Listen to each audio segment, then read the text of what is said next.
শুরুটা হয়েছিল রিফাইন্ড আওয়ামী লীগের পরিকল্পনা দিয়ে, যে পরিকল্পনা আমি 11 মার্চ প্রকাশ করে দিই। সেই প্ল্যান ভেস্তে গেলেও ওরা থামেনি। সেই একই গ্রুপ এবার আওয়ামী লীগ পুনর্বাসনের জন্য বেছে নিয়েছে জাতীয় পার্টিকে। ভারতের প্রত্যক্ষ মদদে জাতীয় পার্টির মাধ্যমে আওয়ামী লীগ ব্যাক করানোর এক ধরনের খেলা চলছে বলে তিনি অভিযোগ করেছেন। আসলেই কি তাই? তার দিক থেকে কথাটা ঠিক আছে, এটা যে একেবারে মিথ্যা তাও নয়। এখানে বিভিন্ন গোয়েন্দা সংস্থা, সরকারি যারা কর্তা ব্যক্তি আছে, বিভিন্ন সময় তো আমাদের দেশে 2 নম্বরই কাজকর্মগুলো করেছে। 1986 সনে একটা নির্বাচন হয়েছে, মানে যে আমাদের দেশে একটা হা না ভোট হয়েছে প্রেসিডেন্ট জিয়াউর রহমানের জমানাতে। 88 সনে একটা নির্বাচন হয়েছে, অনেকগুলো নির্বাচনে যেখানে রাষ্ট্রীয় গোয়েন্দা সংস্থাগুলো ভোট ম্যানিপুলেশন করা, এই 2 নম্বরই বিভিন্ন 10-12টা রাজনৈতিক পার্টি দাঁড় করানো, তাদেরকে দিয়ে মানে দামি প্রার্থী সৃষ্টি করা, গৃহপালিত বিরোধী দল তৈরি করা, গণতন্ত্রকে ভুল লুণ্ঠিত করা, বিভিন্ন রাজনৈতিক দলকে বস্তা ভরে ভরে টাকা দেওয়া, ঘুষ দেওয়া, পুরো রাজনীতিকে কলুষিত করা, একবার দুইবার নয়, শত শতবার আমাদের এই সমাজে হয়েছে।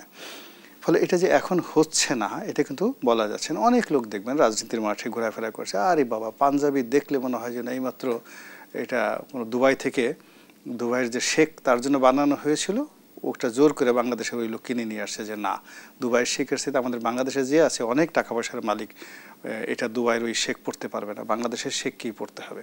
তো এইরকম ফকফকে ধবধবে সাদা পাঞ্জাবি পরে রাজনীতি করে, কিন্তু 2 পয়সার আয় নাই, রোজগার নাই, ব্যবসা নাই, বাণিজ্য নাই, এরা টাকা পায় কোথায়?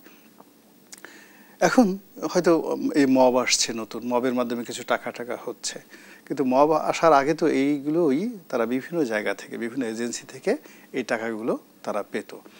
এরা এই রাজনীতিকে কলুষিত করেছে। আর সেই রাজনীতির কলুষিত, যেটা ধরুন স্বাধীনতার পর থেকে আজ অবধি ক্রমান্বয়ে অবনতি হতে হতে এখন এমন একটা জায়গাতে চলে এসেছে যে এখন রাজনীতি করাটা একটা অসম্মানের বিষয় হয়ে গেছে। এখানে যে কোনো রাজনৈতিক পোস্ট অ্যান্ড পোর্টফোলিও এখন বর্তমানে যেভাবে চলছে এবং আগামীতে যেভাবে চলছে, কোনো ভদ্রলোকের জন্য এখানে আসলে রাজনীতি করাটা খুব কঠিন হয়ে গেছে। আমি যে বিএনপির অন্যতম একজন শীর্ষ নেতা আমির খসরু মাহমুদ, ওনার একটা ভিডিও ফুটেজ দেখলাম একটা অনুষ্ঠানে, একেবারে বয়োবৃদ্ধ নেতা, সর্বজন শ্রদ্ধেয়।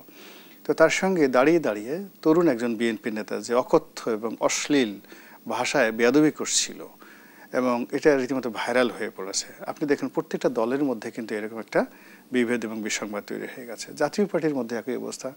জাতীয় পার্টির যে শক্তিশালী উইংসটি, যাদের টাকা আছে, জ্ঞান আছে, অভিজ্ঞতা আছে, তো তারা সবাই কিন্তু জিএম কাদেরকে ছেড়ে গিয়ে তারা আলাদা একটি রাজনৈতিক দল গঠন করেছে জাতীয় পার্টি নাম দিয়েই। এবং তারা এই দূরে বসে বসে আজকের এই যে জিএম কাদেরের দুরবস্থা, শামীম হায়দার পাটোয়ারি যে সেক্রেটারি করেছে তার দুরবস্থা, এটা দেখে দূরে দূরে তারা দাঁত কিলবিলিয়ে হাসছেন। একেবারে যে যাত্রা গানে যে মুহাহা করে একটা শব্দ করে না, ওইরকম শব্দ করে তারা হাসছেন। এই যে বিভেদ এবং বিসংবাদ, এটা এত প্রকট আকার ধারণ করছে প্রত্যেকটা রাজনৈতিক দলে, যে দলের কারণে বিভেদ বিসংবাদের কারণে কেউ কাউকে বিশ্বাস করতে পারছে না, নিজেদের বিশ্বাস করতে পারছে না, প্রতিপক্ষকে বিশ্বাস করতে পারছে না। এবং এটা খুব ডেঞ্জারাস।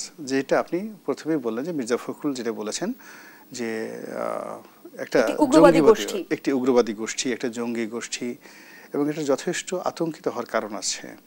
এখনও সরকারের পক্ষ থেকে আমরা কোনো বিবৃতি পাইনি, কিন্তু আমরা সামাজিক মাধ্যমে যেটা দেখলাম যে আমেরিকা মানে তাদের দূতাবাস রক্ষা করার জন্য একটা বিশেষ পুলিশ বাহিনী গঠন করতে চাচ্ছে, এবং আফ্রিকার 2-3টা দেশে যেখানে গৃহযুদ্ধ চলছে বা চলতো, সেখানে তারা তাদের দূতাবাস কর্মকর্তাদের রক্ষা করার জন্য ওইরকম যে পুলিশ বাহিনী গঠন করেছে। তো বাংলাদেশের ক্ষেত্রে তারা এরকম একটা পুলিশ বাহিনী গঠন করার জন্য সরকারের নিকট নাকি প্রস্তাব দিয়েছে, এরকম একটা খবর ছড়িয়ে পড়েছে। SEAR এরকম একটা বাহিনী নামে ছড়িয়ে পড়েছে। এবং এটা যদি হয় তাহলে আমাদের জন্য এটা ভীষণ রকম একটা অবমাননাকর। এর কারণ হলো, যখন এরকম একটা বাহিনী আমেরিকা মানে তারা লালন পালন করবে, আমাদের পুলিশ বাহিনীর চৌকস সদস্যদেরকে নিয়ে তাদের কমান্ডে দেখা গেল 500 জন পুলিশ তারা নিল, কিন্তু কমান্ড করছে FBI একজন কর্মকর্তা, এবং সেই FBI কর্মকর্তা বেতন ভাতা দেবে আমেরিকা, এবং সেই পুলিশকে যদি FBI কর্মকর্তা বলে শুট অ্যান্ড ফায়ার, ওখানে যদি সামনে গিয়ে কোনো মন্ত্রী গাড়ি যায় তাকেও কিন্তু গুলি করে শোয়াই দিতে পারে। তো এই ক্ষমতা তাদের থাকবে।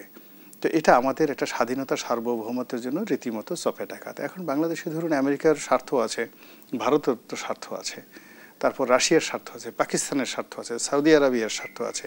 এরকম 5 থেকে 6টা দেশ যদি এইভাবে স্বতন্ত্র তাদের জন্য পুলিশ বাহিনী গঠন করতে চায়, আমার মনে হচ্ছে না যে আমরা যে স্বাধীনতার আদর্শ বা উদ্দীপনা বা এই যে এখন যে দ্বিতীয় স্বাধীনতা বিপ্লব, দ্বিতীয় বিপ্লব যা কিছু বলি না কেন, এই সরকারের যে কর্মকাণ্ড তার সঙ্গে সঙ্গে পশ্চিমাদের কিছু আস্তরণ, দেশের মধ্যে যে অসহিষ্ণুতা দেখতে চাচ্ছি, মনে হচ্ছে যে আমরা সবাই পথ হারিয়ে ফেলেছি এবং সেই পথের গন্তব্য যে কোথায় আমরা সেটা বলতেও পারছি না। আমরা এমনভাবে হারিয়ে ফেলেছি পথ যে আমরা যে চট্টগ্রাম যাব কিংবা আমরা যে খুলনা যাব, আমাদেরকে জিজ্ঞেস করছে যে ভাই আপনি তো পথ হারিয়ে ফেলেছেন, কোথায় যাব?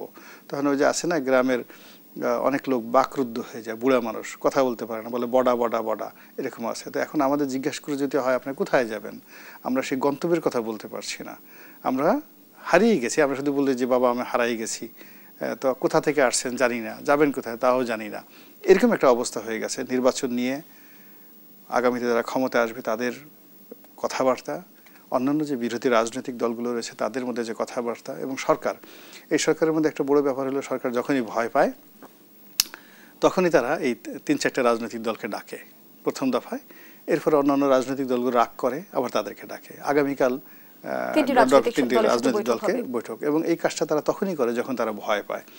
এবং এই যে নুরুল হক নুরুর যে আহত হওয়া, এই আহত হয় সরকার খুব ভয় পেয়ে গেছে, এখন তারা আবার বৈঠক ডাকছে। তো আসলে এবার বারবার ভয় হলে মানুষের মধ্যে যে একটা এলাস্টিসিটি থাকে, আপনি দেখবেন যে আমরা ছোটোকালে বাচ্চারা যে প্যান্ট পরাই, বাচ্চাদেরকে প্যান্ট পরাই, ওই রাবার খুলে গেলে ওই প্যান্টটার বেল্ট দিয়েও রাখা যায় না। তো এখন সরকারেরও এরকম সাহস, শক্তি, এটার একটা এলাস্টিসিটি আছে, এই এলাস্টিসিটিটা নষ্ট হয়ে গেছে। নষ্ট হওয়ার কারণে কি হচ্ছে, সরকার যেভাবে ভয় পাচ্ছে, আর ওই যারা স্টেক হোল্ডার আছেন, রাজনৈতিক দল বা বিভিন্ন যারা সংগ্রাম করছে, লড়াই করছে, তারাও সরকারকে ভয় দেখিয়ে ভীষণ আনন্দ পাচ্ছে, এত মজা পাচ্ছে যে সরকারকে ভয় দেখালে সরকার ভয় পেয়ে যাচ্ছে।